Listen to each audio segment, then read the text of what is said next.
Hello everyone, চলে এসেছি আমার বার্থডে ব্লগ নিয়ে। তো দেখো, আমরা সবাই মিলে চলে গেছিলাম একসাথে রেস্টুরেন্টের নাম ছিল ফ্লেভার ক্লাব, যেখানে খুব সুন্দর খাবার পাওয়া যায়, ভীষণ রিজনেবল প্রাইসে। যারা যাওনি বালুরঘাটে চলে যেতে পারে। আর এই যে ফার্স্ট গিফট পেয়ে গেলাম অনিশার তরফ থেকে, সেকেন্ড গিফট পেয়ে গেলাম রিনিতার তরফ থেকে। গিফটগুলো তোমরা দেখতেই পাচ্ছ, সেটা আলাদা করে কিছু বলবো না কি আছে না আছে। আর এই যে গিফট পেয়ে আমি ভীষণ খুশি। আর তারপর এই যে আমি কেকটা খুলে নিলাম। আমার কাছে আনএক্সপেক্টেড ছিল যে কেকটা এত সুন্দর হবে। সত্যি বলতে আমার কোনো আইডিয়া ছিল না কেকটার কালার বা এরকম ডিজাইন হওয়ার কথা।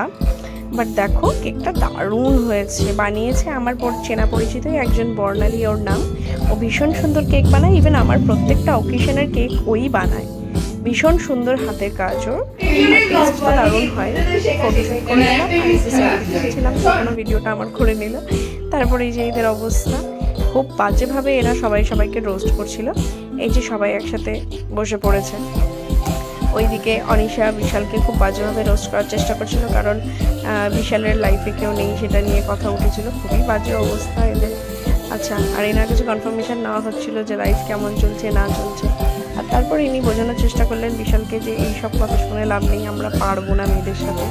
ওরা এরকমই কোয়েশ্চেনিং করে, মানে খুব চাপে আছি আর এনজয়। তাই দেখে রিনিতার অবস্থা খুব খারাপ হতো। কোনো বাজে একটা এক্সপ্রেশন দিয়ে বসেছিল যে কী করবে না করবে। যাই হোক, তারপরে এই যে কী একটা কারণে এরা খুশি হয়ে গেল সেটা আমি বুঝলাম না, ভুলে গেছি সেটা আমি। আর তারপর কেকটা দেখে আর ওদের গসিপিং দেখে ভাবছিলাম যে কেকটা কাটবো কি কাটবো না। তারপর বুঝতে পারলাম ভিডিও হচ্ছে, তো একটু এক্সপ্রেশন দিয়ে দিলাম। আর তারপরে এই যে আমি কেক নিয়ে আরেকটু ফটোশ্যুট করে নিলাম। আর এই যে ঢং তো আমি করি, যাই হোক। তারপর এই যে কেক কাটিং হলো। প্রথমে আমি অনিশাকে একটু খাইয়ে দিলাম, তারপর রিনিতাকে খাইয়ে দিলাম, তারপর আরেকজনকে খাইয়ে দিলাম। এই যে সুন্দর করে খাইয়ে দিচ্ছি, কিন্তু এরা এত বাজেভাবে আমাকে খাইয়েছিল যে লাস্টের দিকে আমার লিপস্টিকের অবস্থা খুবই খারাপ হয়েছিল। ইভেন এদের ইন্টেনশনই ছিল আমার লিপস্টিকটা খারাপ করার। যাই হোক, তারপর আমি দিতে বলছিলাম অন্যভাবে, দেওয়ার চেষ্টা হচ্ছিলো অন্যভাবে, চাকুটা উঠে চলে এলো। আর তারপর এই যে আমাকে খাইয়েছে। আর আমার অবস্থা এই যে খুবই বাজে। ওরা তাও আমাকে রোস্ট করার চেষ্টা করছে, তারপরেও যেন আমার যেটুকু লিপস্টিক বেঁচে আছে সেটাও যেন উঠে চলে যায়। যে বিশালের হেসে অবস্থা খারাপ, ও খাইয়ে দিল হলো। তারপর আমি বিশালকে খাইয়ে দিলাম।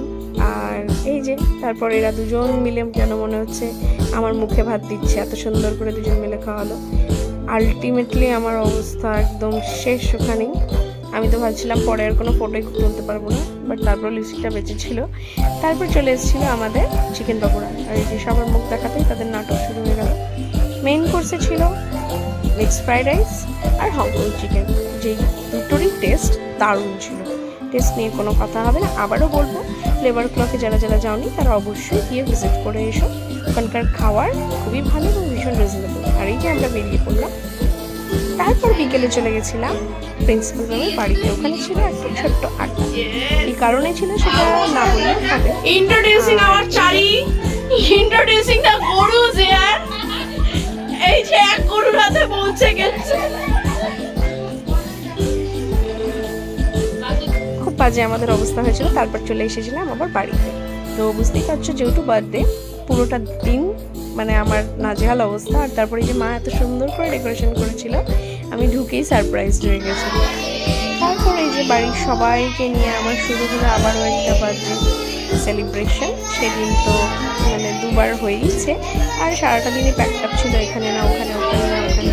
বাট ভীষণ মজা হয়েছিল সারাটা দিন। এই সময়টা ছিল ফ্যামিলির সাথে, আর খুব মজা হয়েছে। ভাই বোন, কাকু, পিসি, বাবা, আন্টি, আঙ্কেল, মা, দিদুন সবাইকে নিয়ে ভীষণ মজা হয়েছে।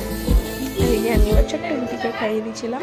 কত রেডি ছিল কখন আমার কেকটা থেকে একটু করে ওই যে তুমি খেয়ে নিচ্ছে। আর তার জন্য একটু বকাও খাচ্ছিল আমার কাছে, কিছু বলার নেই। মা আবার দেখিয়ে দিচ্ছে কেমন করে খাওয়াচ্ছে, ওই কেমন করে খাচ্ছে। আর তারপর হয়তো যা হওয়ার তো হচ্ছেই, সবাই বসে আছে আমার দিকে তাকিয়ে। আর এখানের জন্য নিজেকে পুরো সেলিব্রিটি মনে হচ্ছিল। সবাই আমার দিকেই তাকিয়ে আছে। জন্য আবদার ছিল অন্যরকম একটা কেক নিয়ে দেখে হাতে কষ্ট উঠেছে, একটু মানে হচ্ছে। তারপর এই যে সবাই খেতে বসে গেছিল। মেনু অনেক কিছু ছিল, ভাত, ডাল, মাছ, মাংস, অনেক কিছু ছিল। সেটার আমি আলাদা করে ভিডিও নিতে পারিনি। আর এই যে বাবা আর মা দুজন মিলে সার্ভ করছে। তারা সেদিন প্রচুর কেটেছিল, সকাল থেকে আমার জন্য রান্নাবাড়ি করছিল। আর এই যে ঘরে আছে দিদুন, ছোট ভাই, কাকু, পিসি, পিসো আর বোন। রাত্রিবেলা সবাই চলে যাওয়ার পর এই যে আমার অবস্থা। তো চলো টাটা, দেখা হচ্ছে।